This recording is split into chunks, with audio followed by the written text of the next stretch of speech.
Boa noite, gente.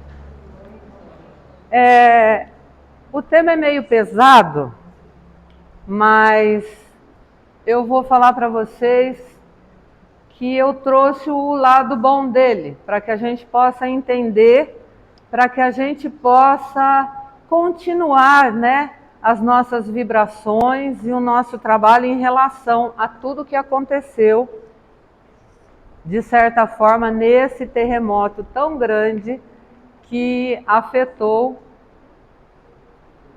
a Rússia, não, sem problema, e a Síria, ok?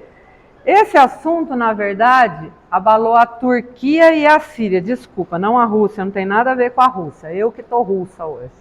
Não, tudo bem.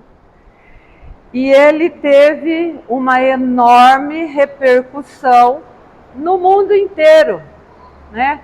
Não foi só aqui para nós, foi no mundo inteiro. Todo mundo ficou sabendo do acontecido, todo mundo sofreu com tudo aquilo que aconteceu lá, tá? Assustou também, e ele aconteceu no dia 6 de fevereiro, quer dizer, já faz um mês e pouquinho para nós, né? E assustou todo mundo pelo enorme, pelo tamanho que teve esse abalo sísmico. Que na verdade ele chegou a 7,8 na escala Richter, e há um tempo atrás, teve um outro, não, tempo atrás não, foi em 1960, pegando todas as regiões, teve um abalo de 9,8. Então desde aquele, esse foi o que se apresentou de maior escala, tá certo? E ele também assustou a maioria do povo pelo número de desencarnados que ele teve. Na primeira semana se falava em 20, 22, mas no dia 14, eu não vi depois disso, mas no dia 14, portanto, uma semana e um dia depois que ele aconteceu, já estava em 37.774 mortos. Fora todos os feridos, e entre eles muitos que ainda estão desaparecidos, tá certo? Então, essa contagem é dos dois países, tá? Da Turquia e da Síria. Então, veja, isso tudo é terrível. Se a gente for olhar só naquele lugar, para aquelas pessoas, a gente vai ter muito questionamento, né? Então eu trouxe isso para a gente parar, para a gente pensar e refletir sobre a morte, sobre a vida, sobre a perda da vida física, no caso. Ali são só algumas fotos, muito triste por sinal. Então vamos lá. Muitos, como eu disse, ficam se perguntando, que Deus é esse que deixa uma ocorrência como essa acontecer? Tem muita gente que pensa assim, que divindade é essa, que prega tanto a bondade, o amor, e que autoriza um flagelo dessa natureza imensa, dessa grandeza. Muita gente aceita como desígnio de Deus, mas muita gente não aceita. Tá? Então a gente fica aí respeitando a opinião de cada um, mas nós estamos aqui hoje para dar uma refletida sobre tudo isso, tá bom? É importante a gente refletir. Então tá lá, lembrando que no nosso entendimento de espírita atuante, a gente sabe que Deus não joga dados. Ele não pegou lá todos os países, jogou para cima lá e pegou um nome e falou, esse daqui vai ter esse terremoto hoje. E outra coisa também, o universo que Deus criou e cuida não é uma loteria, onde a gente pode falar que foi sorte ou foi azar. Tá certo? Então a gente tem que procurar um significado. E a doutrina espírita nos traz o seguinte: nada acontece por acaso. Nada acontece pelo simples acontecer. Nada acontece porque a vontade de um ou de outro. Tudo que acontece tem um significado, tem um sentido e é sério o negócio, não é brincadeira. Temos um conjunto de informações da doutrina espírita que deixa muito claro que não existe sorte e não existe azar. A doutrina também fala que as coisas não acontecem sem um objetivo, sem um trabalho em cima, tá? Sem um projeto. Tudo é muito bem feito, tudo muito bem estruturado. Então vamos voltar um pouquinho lá no comecinho, tá? Nós acreditamos na reencarnação, não é? O Espiritismo explica isso muito detalhadamente.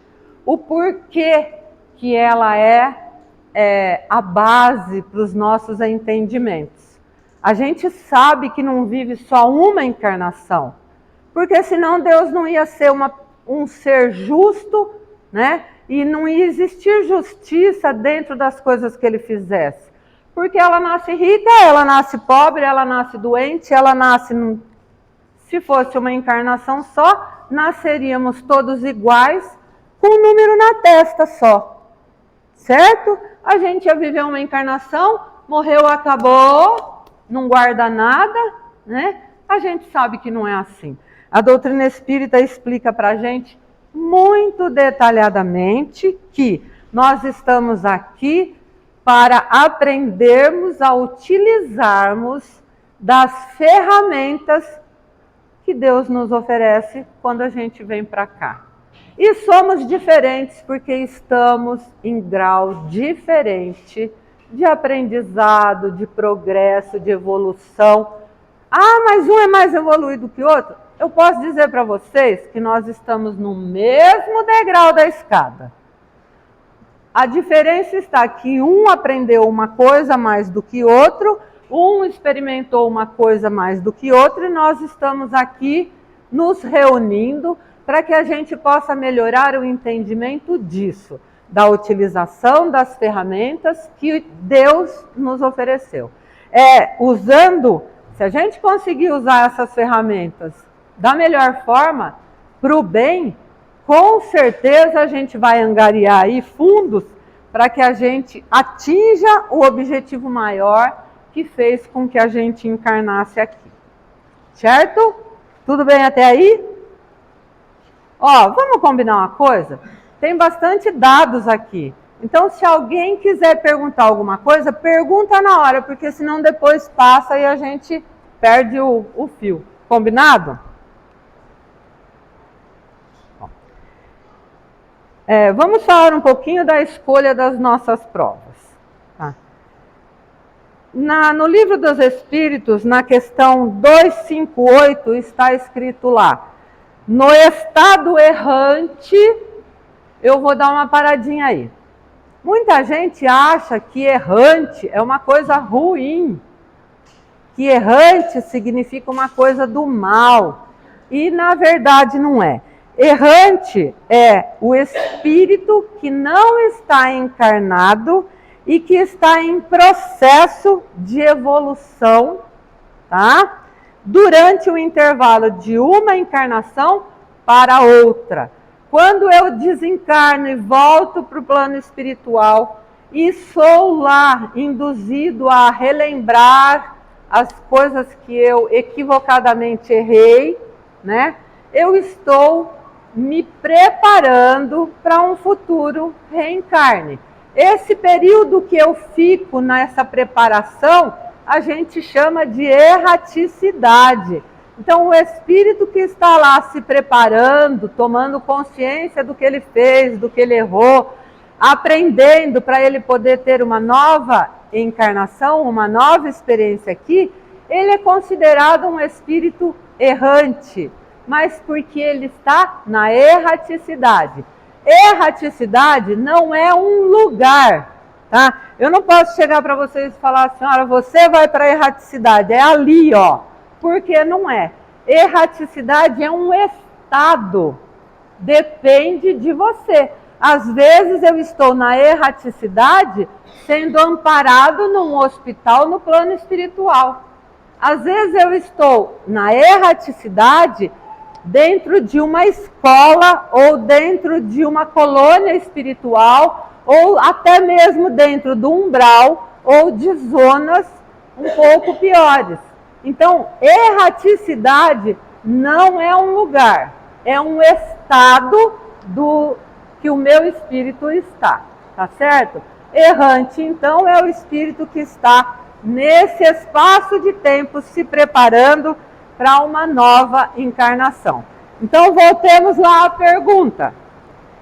No estado errante, antes de nova existência corpórea, o espírito tem consciência e previsão do que vai lhe acontecer durante a vida? O que vocês acham?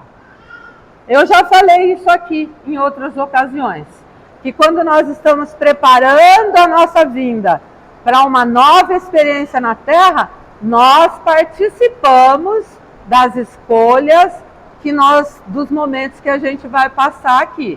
Então, resposta, ele mesmo escolhe o gênero de provas que deseja sofrer. Nisso consiste o livre-arbítrio. E nós, em nossas reencarnações, antes de voltarmos, recebemos informações, não são todas, não fica tudo claro para a gente, mas a gente traz algumas informações que são importantes para nós, tá certo? O que seria aquele gênero de prova que fala ali? Vamos ver o que são? Gênero de provas. Ó, não são coisas que Deus impõe para nós, tá? Não é aqui, olha, eu vou sofrer uma desilusão muito grande quando eu tiver lá os meus 15 anos. Não foi Deus que impôs isso para mim, porque se fosse Ele a impor, seria um castigo. E Deus não castiga ninguém. Deus dá para a gente as nossas escolhas através do nosso livre-arbítrio. Ou seja, somos nós únicos responsáveis por tudo que acontece na nossa vida. Nós não podemos botar a culpa em ninguém. Tem gente que sofre lá uma desilusão, fala, Deus não me ajuda, Deus não olha para mim. Ou senão ele vai lá fazer uma prece, Deus, eu preciso passar nesse concurso aqui. Ele não estudou, não se preparou, mas a culpa é de Deus. Porque foi Deus que não fez ele passar no concurso. Então veja, ó, a liberdade de escolha é nossa. Portanto, nós somos inteiramente responsáveis por aquilo que a gente planta e aquilo que a gente colhe, isso mesmo. Então, gênero de provas não é um castigo, é uma escolha nossa também. Tem merecimento no meio disso? Tem também, mas aí é um assunto mais amplo, tá certo? Pergunta, ó, tudo isso que eu falei até agora pode acontecer dentro das famílias, tá? Porque às vezes a gente é colocado dentro de certas famílias ou nós aceitamos um ser dentro da nossa família e que não fazia parte do da nossa genealogia, da nossa corrente lá, né? É alguém que veio de fora, ou nós fomos para um lugar que não era nosso. Por que será que Deus permite isso? Porque a gente tem que ajudar aquele lugar, nós temos que florescer naquele lugar que Deus plantou a gente. Então não importa onde a gente estiver, numa família boa, numa família desequilibrada, numa família rica ou pobre, nós temos que florescer naquele lugar, da melhor forma, dando o nosso melhor, como eu sempre encho o saco de todo mundo aqui, né? para dar o melhor, para fazer o melhor, para lutar pelo melhor. Também depende muito das configurações genéticas que a gente traz quando a gente reencarna. Às vezes a nossa genética traz uma problemática de saúde que ao longo do tempo, né, eu não ligo, eu sou uma pessoa que não cuido de mim, que não pratico a caridade, uma pessoa que vive por viver, que aproveita as oportunidades tirando proveito próprio. Aí quando chegar naquela horinha que você tem que passar por aquela doença, você vai passar pela doença com todas as letras, pontos e vírgula. Por isso que Deus, antes, dá para a gente a oportunidade da gente se reformar, se refazer, buscar coisas novas. Porque assim, se eu for uma pessoa ao contrário, do bem, boa, que faz a caridade, que ajuda o próximo, que está sempre de bem com a vida, quando eu chegar naquele momento lá, por exemplo, de ter um câncer, ao invés de eu descobrir o câncer quando eu já estiver num estágio adiantado, eu descubro ele no começo e merecidamente eu me curo. Então veja, nós trabalhamos por nós incessantemente. E são essas as oportunidades que Deus dá para nós incessantemente também. Tá certo? A gente traz possibilidades de alcançar conhecimento, às vezes específico, numa área específica, e se tornar uma pessoa muito importante. Por exemplo, um médico cardiologista que consegue fazer verdadeiros milagres. Tá? Às vezes eu trago possibilidades de ser isso. Ah, será que eu vou ser? Ah, eu nasci com elas, mas se eu não souber desenvolver, eu também não chego lá. Eu posso ter o gene comigo, ter sido escrito lá na minha história antes de eu vir, mas se eu não trabalhar para que aquilo ali aconteça, não adianta. Um médico só se torna médico se ele estudar pra caramba, se ele se preparar pra caramba, se ele for humilde, porque se ele for arrogante, não tem acordo. Ele não aceita nem a ajuda de Deus, não é verdade? E vocês já ouviram falar sobre pessoas que nascem lá na roça, que não têm estudo nenhum e que têm uma inteligência para conta, para conversar, para plantar, conhece o tempo? Você deve ver isso, né? Quem convive na terra, quem vê esses outros lados aí. A minha avó era analfabeta, meu avô também. Sabia plantar, colher, nunca passaram dificuldade. Quem que ensinou eles? Não é mesmo? Eles nasceram lá com o genzinho e foram se trabalhando e mereceram chegar onde eles estavam. Certo? Então, tudo é progresso, tudo é aprendizado. Depende da nossa dedicação, do nosso empenho, da nossa luta para conseguir alcançar tudo aquilo ali. Tá certo? Livro dos Espíritos, pergunta 259. Eu dei uma resumida porque era muito grande. Nós vamos saber antecipadamente o que vai acontecer conosco? Lá tem, em casos excepcionais, o Espírito vem sem saber de nada. Esses casos são excepcionais porque, na verdade, ele veio com uma certa imposição. São espíritos endurecidos, que estão marcando passo há muito tempo e que, se não tiver aquele empurrão da espiritualidade, ele não toma atitude. Então ele vem e ele não tem conhecimento de nada, nem intuitivamente, nem por sonho, nem premonição, por nada. Ele vem e ele vai sofrer ou vivenciar. Se ele ainda se trabalhar, ele ainda vai alcançar as benécias, mas ele vai seguir o caminho dele sem intuição nenhuma. Se ele trabalhar e for um espírito bom e se melhorar, ele ainda recebe da espiritualidade ajuda externa, certo? E boa parte de nós trazemos estas informações. E eu falo ali sobre o véu que encobre tudo isso. Tá, nós estamos lá preparando o nosso reencarne.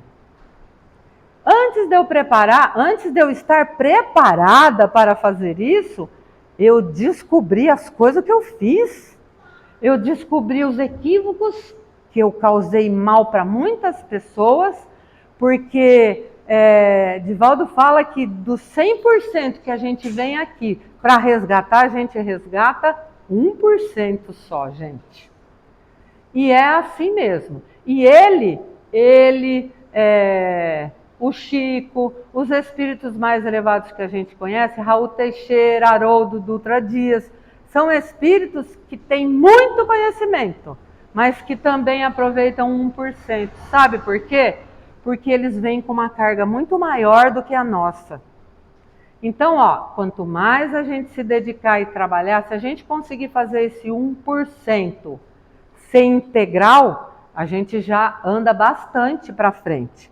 Então, olha, esse véu, ele encobre as informações que nós tivemos das encarnações passadas que a gente viu lá quando chegou lá em cima, tá? Mas ele cobre também as experiências que nós vivenciamos no plano espiritual. Por que que ele faz isso, gente? Porque se a gente vem aqui sabendo de tudo, tá? A gente vai mudar o contexto da nossa estadia. Sabe por quê? Se forem coisas boas, né? Se forem assim, de vidas passadas, do plano espiritual, mas for tudo bom, eu vou despertar em mim o orgulho, a vaidade, porque eu sou boa, né? Eu estou recebendo só coisas boas, não é?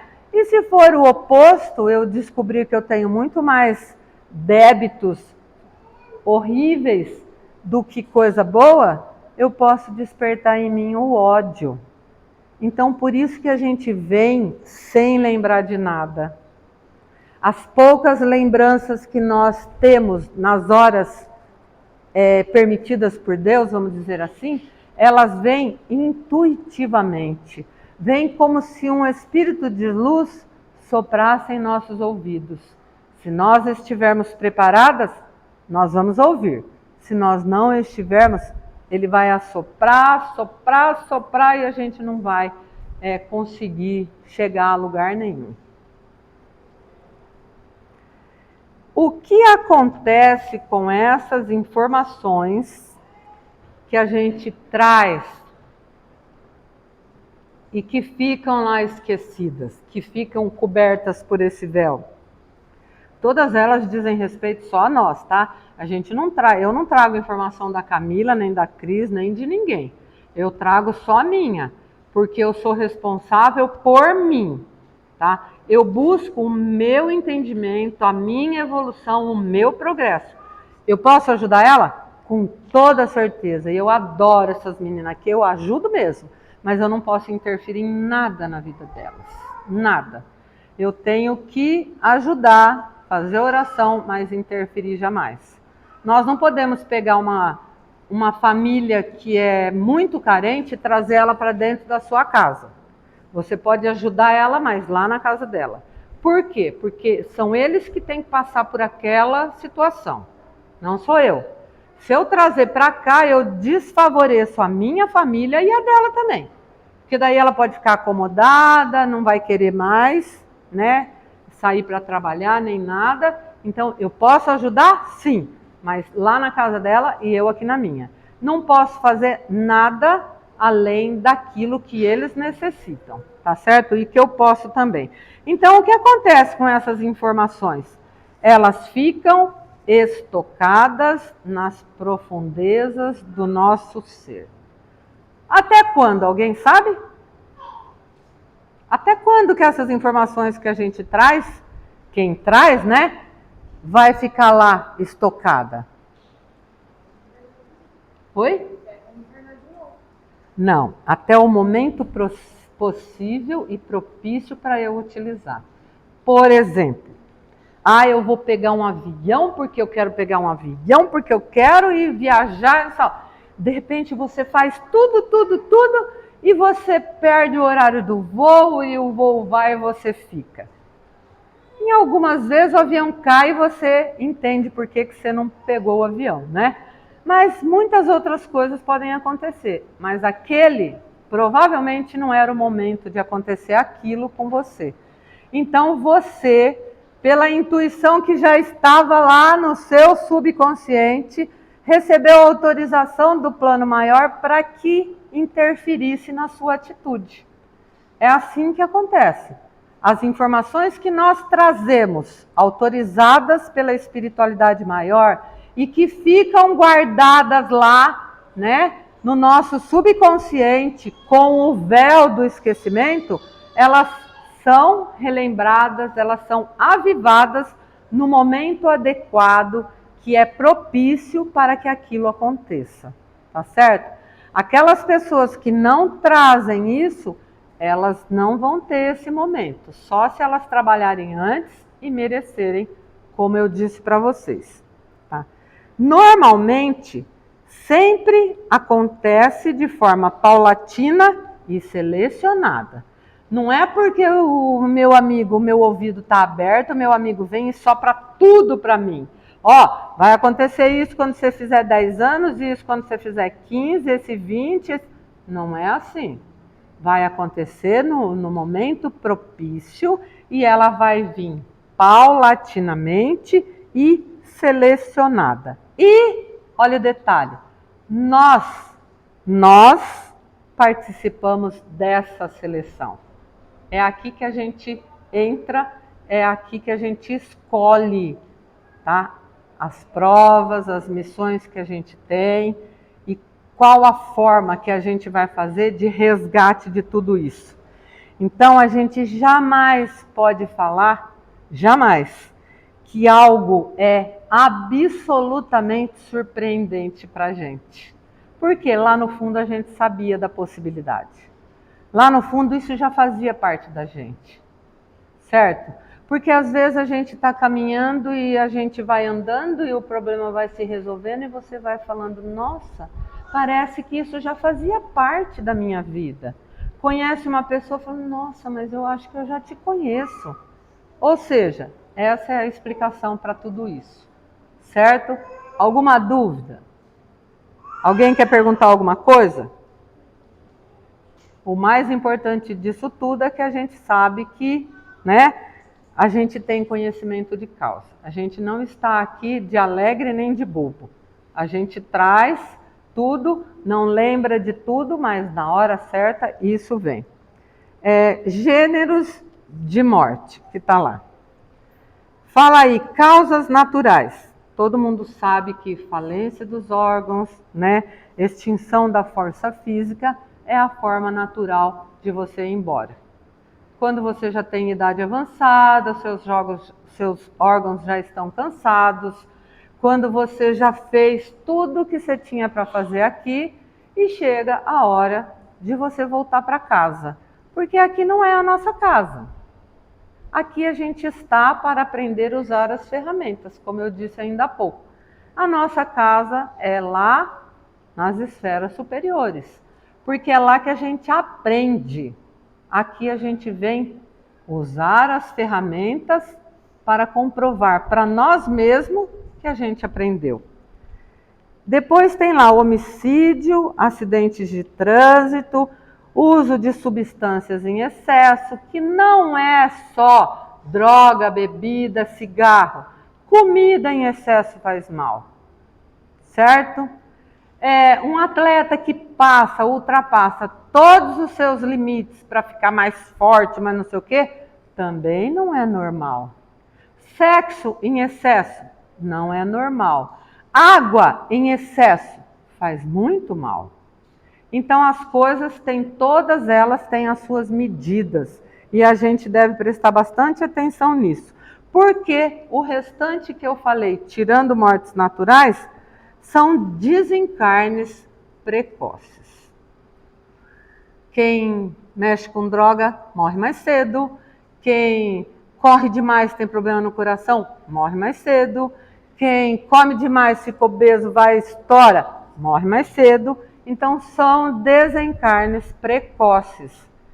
Tirando os naturais, todos os outros são precoce, ou seja, é um suicídio indireto. O cara que bebe todas durante 20 anos, ele desencarna, tá? Só que ele teria que viver mais 20 anos. Então, ele fica devendo 20?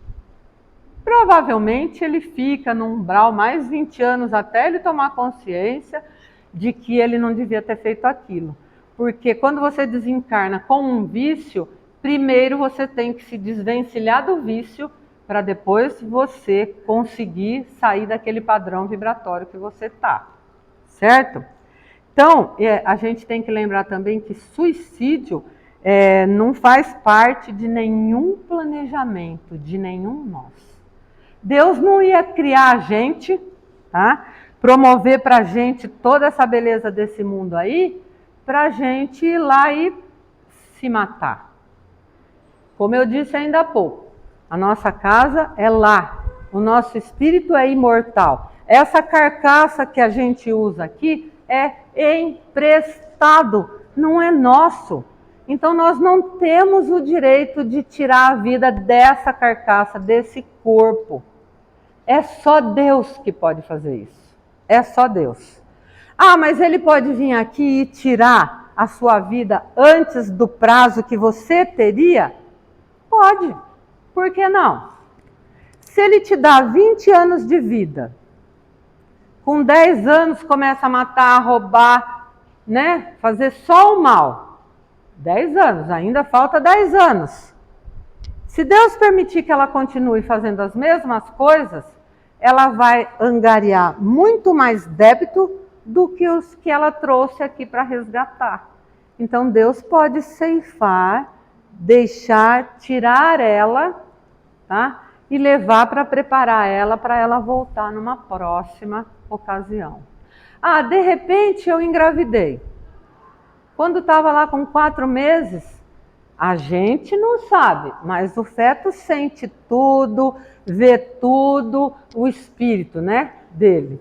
Se ele tomar uma consciência de que ele vai vir nessa família para atrapalhar, para trazer o mal, para desajustar todo mundo, e ele vê que essa família está harmonizada e está feliz, ele pode pedir para voltar para a espiritualidade e se preparar melhor para uma nova encarnação. Por isso a gente não pode julgar uma mãe que perde um filho no começo da gestação, ou que ele chega a nascer e ele tem um pequeno prazo de validade conosco aqui. Tudo tem um propósito. E esse propósito é muito bem estudado, é criteriosamente analisado antes de ser permitido acontecer. Tá certo? Então, não vamos agir assim de qualquer jeito, não vamos sair atropelando, achando que opiniões nossas são mais valiosas, porque a gente tem que analisar na visão espírita, tá?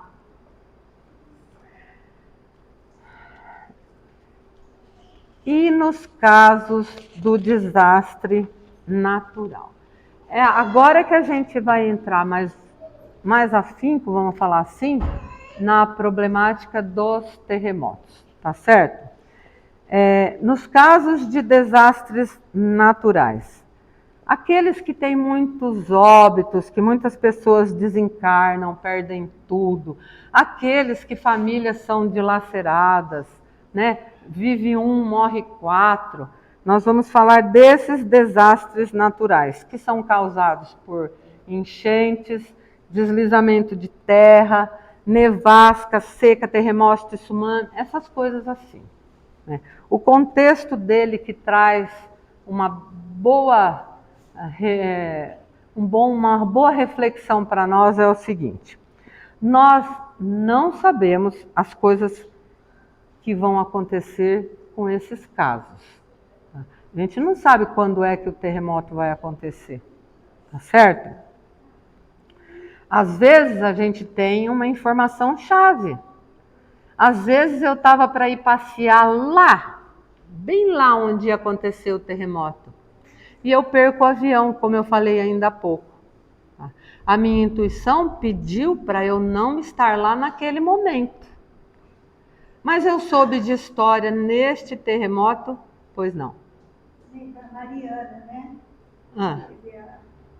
Eu estava aqui com o louco, meu marido falou, vamos, a gente vai amanhã, no fim de semana, depois a gente volta. Daí, o que aconteceu? Ele disse, não, deixa para outra vez. Eu tenho ano. Daí, o que aconteceu? Tá vendo? Teve muita gente que foi até uma parte do caminho, que tinha que pegar outro avião para chegar até lá, e houve todo o terremoto. E eles no aeroporto, eles ainda queriam pegar o voo para ir até lá, para ajudar as pessoas. Eles embarcaram as famílias de volta, mas muita gente continuou a viagem para ir lá auxiliar os que estavam lá em sofrimento. Então veja, a gente tem algumas informações chaves que chegam para a gente por intuição, certo? Só que se a gente não tiver, se ela não tivesse o breque dela, que foi o marido, que foi a vontade do marido de não ir, ela teria ido. Vocês estão vendo? Às vezes soprou no ouvido dela, não vai, mas ela teimou e quis ir. Aí não era para ela ir, a intuição veio através do marido e o marido segurou para não acontecer. A espiritualidade é sábia e nós precisamos nos atentar a todas as coisas. Orai e vigiai, não é isso que pedem? Não é para orar, Pai Nosso que estás no céu, amém. Não é isso. Orar é você entrar em comunhão com Deus. Não é você só pensar nele, só manter uma luz ligada. Você tem que entrar em comunhão com ele. Ou seja, você tem que procurar pensar como ele. Não é só acreditar nele, é pensar como ele. É aceitar as coisas dele de coração. É entrar em comunhão de verdade. Não só acreditar. Acreditar, todo mundo acredita. Tá? Por isso que muitas preces chegando em 200 metros, elas voltam. Brincadeira. Tá? Mas tem que entrar em comunhão para a sua prece ser um facho de luz que vai chegar no colo de Jesus e ele vai ver. Quanto mais puro for o seu sentimento, o seu desejo, é o que ele vai receber. Tá certo? Então a gente tem que estar ligado para essas intuições, tá certo? Respondendo lá, mas há autorização para que certas informações circulem entre nós ou que a gente tenha essa memória espiritual reavivada para que possamos ter essa intuição de que algo está para acontecer e para que tenhamos a oportunidade de tomarmos providências. Foi o que aconteceu com ela, foi o que aconteceu com um monte de gente que sai em viagem e não consegue dar prosseguimento, porque perde o avião, perde o ônibus, né? Então vamos lá, no capítulo de 1 a 11 do terceiro livro, estão lá as leis morais, que são as leis que norteiam a vida e o nosso progresso. Então vamos falar um pouquinho. Ali estão todas as leis, tá? Que tem dentro dos capítulos. Nós estamos falando da lei de destruição, tá certo? No livro dos Espíritos 728 pergunta-se: a destruição é uma lei da natureza? Sim, né, gente? É necessário. Kardec fez essa pergunta. A espiritualidade lá no século XIX veio assim taxativamente e disse o seguinte, lembrou que essa lei é eterna, tá? E que na matéria tudo precisa se transformar. Então a resposta, é necessário que tudo se destrua para renascer e se regenerar, porque isso a que chamais destruição não é mais que a transformação, cujo objetivo é a renovação e o melhoramento dos seres vivos. É lei da natureza? É. Nós precisamos muitas vezes conhecer a destruição para acreditar numa renovação. Muitas vezes a gente precisa chegar no fundo do poço para enxergar a luz que Jesus está mandando para nós. Tá certo? Ainda nessa pergunta, é muito interessante, Kardec volta a insistir, tá? É muito interessante que a espiritualidade já respondeu Kardec no século XIX. Quantos anos faz isso? E a resposta não modificou. A gente está aqui para entender ela ainda melhor e a cada acontecimento.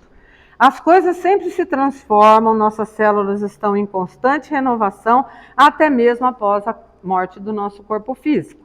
Nossa Terra, que existe há mais de 5 milhões de anos, nunca esteve estática, principalmente em suas profundezas. A gente sabe que existem muitos abalos, né, nas profundezas dos oceanos.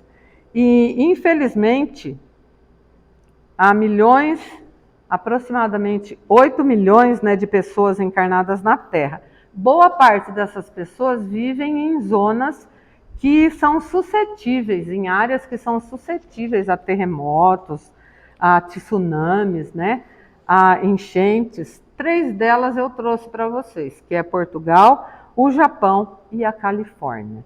E o nosso Brasil? Alguém tem notícia do nosso Brasil? O nosso Brasil, ele é localizado no meio, mas bem no meio de uma placa tectônica.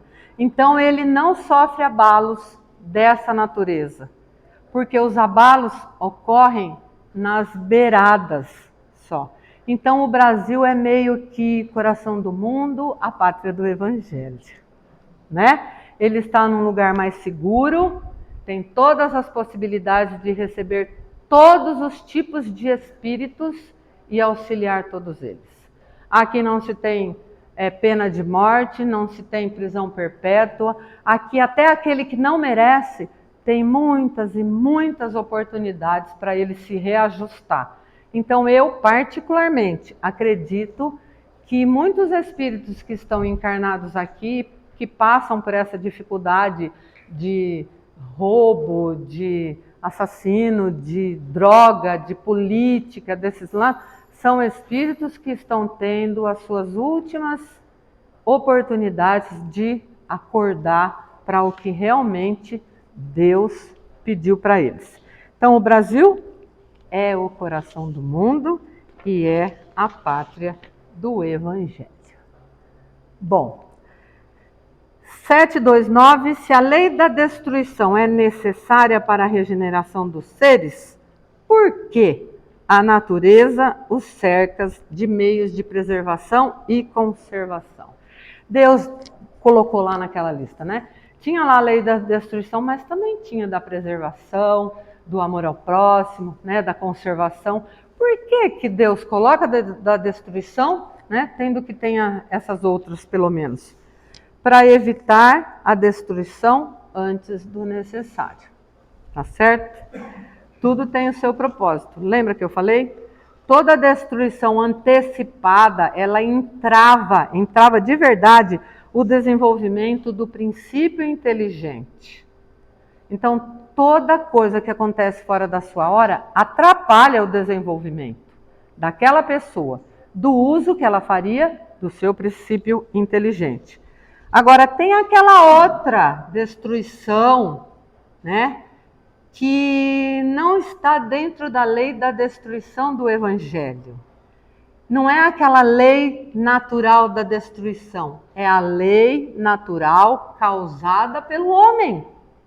Aquele homem que vai lá e corta as árvores da Amazônia, que joga mercúrio, né, nos rios e que contamina tudo lá, que foi um assunto aí, acho que de umas semanas atrás, quando eles estavam tratando da invasão, né, e do garimpo ilegal lá na terra dos Yanomamis. Então, isso também é uma desgraça, isso também é uma coisa muito ruim. Só que esse tipo de destruição está no Livro dos Espíritos? É dessa destruição que nós estamos falando? Pode falar, tá certo.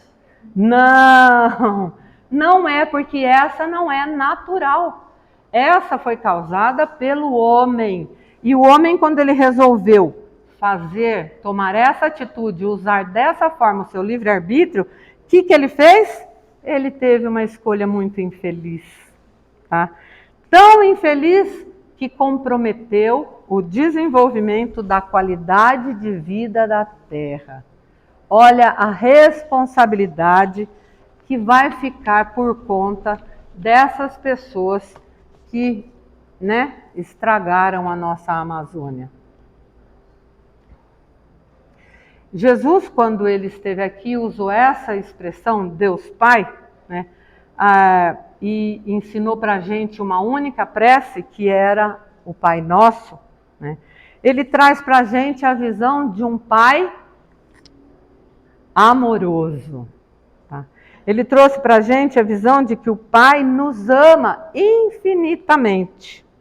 Tá? Mas tem um detalhe, ele não nos livra do mal que a gente está passando. Ele não tira da gente a oportunidade de passar por experiências ruins para que a gente possa aprender. Porque ele sabe que para a gente crescer, a gente precisa sentir, a gente precisa experimentar. Então, veja só, o pai que põe uma cúpula de vidro em cima do seu filho e não deixa ele sofrer de maneira alguma, está deseducando o seu filho. Não está ajudando em nada na educação dele, nem pedagógica e nem espiritual. Porque está privando ele de passar pelas experiências, mesmo as ruins. Tá certo? Na pergunta 737, com que fim Deus castiga a humanidade com flagelos destruidores? Para que ela se mexa, para que ela evolua mais rápido. Vamos acordar, gente. O caminho, não é esse. Chamamos flagelos por causa dos prejuízos materiais, tá certo? Mas esses transtornos são frequentemente necessários para fazerem com que as coisas cheguem mais prontamente a uma ordem final, para a gente crescer mais rápido. Não é maldade de Deus, não é castigo, não foi escolha nossa, tá? Muitas delas foi o próprio homem o causador de tudo isso. Então a gente precisa cuidar da regeneração moral dos nossos espíritos, cuidando das nossas atitudes, tá certo? A gente já está acabando. Ó. Aquele lá no canto mais laranjinha é uma foto do edifício Andraus, de São Paulo, em fevereiro de 72, teve 16 mortos e 320 feridos. A do lado de cá foi do Joelma, fevereiro de 74, portanto, 2 anos depois, 187 mortos e 300 feridos. E o de baixo é o Andorinhas, do Rio de Janeiro, que teve em 86, 21 mortos e 50 feridos. Todos eles por curto-circuito. Curto-circuito, ou seja, foi um acidente. Só em 1961, no ano que eu nasci, teve um grande incêndio no Rio de Janeiro, num circo. Vocês ouviram falar? Circo estava em Niterói, Rio de Janeiro, até arrepia, ó. Foram 503 mortos e mais de 800 feridos. Qual a diferença? Foi um incêndio criminoso. Colocaram fogo no circo, tá? Então vamos contextualizar tudo isso, né? De lá para cá, a gente não viu mais grandes tragédias destas formas. Por quê? Porque as pessoas resolveram ficar boazinhas e não colocar mais fogo e fazer as coisas direito? Não, gente. os protocolos exigidos para incêndios passaram a ser muito mais rígidos, porém muito mais funcionais. Tá? No Rio de Janeiro, em 2011, teve a maior tragédia natural por fenômenos naturais com vítimas fatais na região serrana, que pegou lá Petrópolis, Teresópolis e Nova Friburgo. Foram entre mortos e feridos mais de 1.000 pessoas. O que aconteceu depois de tudo isso? Programaram-se, estudaram e criaram, lá no Rio de Janeiro, o CEMADEM, que é o Centro Nacional de Monitoramento de Alertas e Desastres Naturais. Agora não pega ninguém de surpresa. Eles dão o aviso para as autoridades espalham onde vai ser mais forte, onde vai ser mais fraco, e instalaram em todas as comunidades torre com alto-falante, olha que coisa mais linda, rede social, WhatsApp, internet, tá? A rádio local de cada comunidade. Quando esse aviso chega, todo mundo fala, todo mundo grita, o alto-falante fala, a sirene toca, e isso salva vidas. Atitudes pequenas, com todo mundo ajudando, isso salva vidas. Quantas pessoas já fugiram dessas situações? Porque já está todo mundo esclarecido. Quando tocar a sirene, vocês correm para tal lugar. Isso salva vidas. Porém, o presidente Erdogan, ele não fez isso, tá? Ele está sob ataques de críticos violentos. Tá? Vamos lembrar que flagelos destruidores não são castigos. Eles têm o seu propósito, tá? E é de progredir mais depressa. Então vamos lá, ó. Existe o protocolo de todos os países, porém, eles são de responsabilidade do governo. Se a comunidade se reunir como fizeram no Rio, legal, vai acontecer. Mais de 100 advogados estão reunidos, articulando, tá, uma contestação por omissão por parte do governo, o tal do Erdogan. Porque havia acontecido ali na Turquia, um tempinho antes, um terremoto que não foi tão forte. Todo mundo pediu para ele mudar as leis que construíam os prédios lá. E o que ele fez? Nada. Ele se omitiu. Ele fez as leis, mas ele não cumpriu. Vocês perceberam quando estava mostrando as fotos? Os apartamentos, os prédios caíam, parecia castelo de carta desmoronando. Parecia feito de areia que ia se afundando. Então esses advogados estão em cima do presidente, porque era de responsabilidade dele mesmo. E sim, e ele os emprega diariamente. Pergunta: Deus não poderia empregar para melhorar a humanidade outros meios que não fossem os flagelos destruidores? Sim, ele emprega todos os dias. Todos os dias ele assopra no nosso ouvido, ele nos traz oportunidades, ele nos põe alguém no nosso caminho e a gente ignora. Eles nos chamam para que a gente seja uma pessoa melhor, estude mais, propague mais a doutrina, os ensinamentos do mestre, e a gente, né? Eu tenho que trabalhar, eu tenho que olhar minha casa, eu tenho a minha mãe para cuidar, eu tenho tudo, e muita gente não vem nem ouvir e tomar um passe na casa de oração. Então veja, Kardec insistiu várias vezes sobre esse assunto. E está aí a pergunta: precisava ser só de forma ruim? Não, mas a gente não escuta, né? Alguns casos assim, são muitos, mas alguns que eu trouxe. Sabemos pela doutrina espírita que maternidade e paternidade são uma missão. O que é isso? É de extrema importância o papel do pai nas experiências de vida dos seus filhos, tá certo? Porque aquele filho foi confiado a ele para que ele ajudasse na sua evolução, tá certo? Nós não conhecemos aquele senhor de laranja ali, mas ele deixou uma mensagem para o mundo que vai ficar registrada no coração de todas as pessoas e do mundo inteiro. Ele estava ali segurando a mão da sua filha, que aqui embaixo dá para ver melhor, ó. Como é que eu acendo a luzinha? Aperta, não?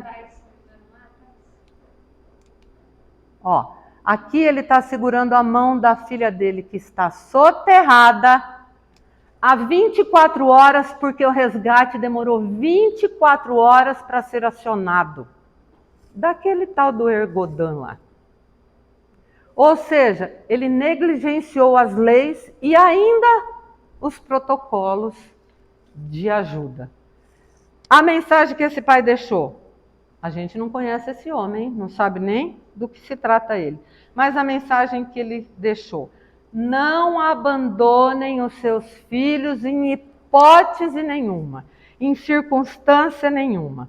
Porque ele ficou segurando a mão da sua filha até o resgate chegar, 24 horas depois, e retirar de lá o corpo da sua filha. Ele, segurando na mão, pegou o corpinho dela sem vida e foi embora com ela sem vida. 24 horas depois do acontecido. Tá? Para a gente terminar. A Turquia e a Grécia estavam em conflitos fazia muito tempo. Mas no acontecido, os gregos vieram e ofereceram ajuda à Turquia, que foi aceita instantaneamente. Porque eles estavam tão desesperados, eles aceitaram. Então foram lá os gregos. O primeiro trabalho desse grupo de brigadistas foi acudir uma família que estava soterrada. Quando chegaram lá, a mãe tinha dado à luz, a criança ainda estava com o cordão umbilical ligado a ela, não se sabe quanto tempo. A criança estava viva. A mãe, o pai e os 4 irmãos estavam mortos. Esses brigadistas pegaram esse nenê, cortaram o umbigo dela, né? É uma menina, ó, e saíram correndo com ela. É essa criança aqui que recebeu o nome de Afa. Os brigadistas a chamaram de Aia, porque significava sinal de Deus. Ela foi adotada pela tia e está bem, né? Não sofreu nenhuma escoriação. E para a gente ter a certeza de que Jesus está conosco em todos os momentos, uma menina de 5 anos ficou 112 horas sob os escombros. E quando ela foi retirada com vida, graças a Deus, um repórter chegou para ela e perguntou: minha linda, como foi que você sobreviveu ao frio, à fome e à sede? Ela olhou para ele e disse assim: tinha um senhor de roupa branca que veio me visitar várias vezes, me trouxe comida, água e conversou comigo. Então eu não senti nem frio, nem fome, nem medo, porque eu tive essa companhia. Nós sabemos de quem se trata, né? Pode não ser Jesus, mas um espírito de luz, um mensageiro dele, com certeza sim. E são esses mensageiros que estão ao nosso redor, constantemente, todos os segundos da nossa vida. Nos intuindo, nos protegendo, tá? Colocando no nosso caminho a luz para que a gente enxergue e vá por aquele lugar. Tá? Tudo isso permitido por quem? Por Deus, que é nosso Pai e que nos ama infinitamente.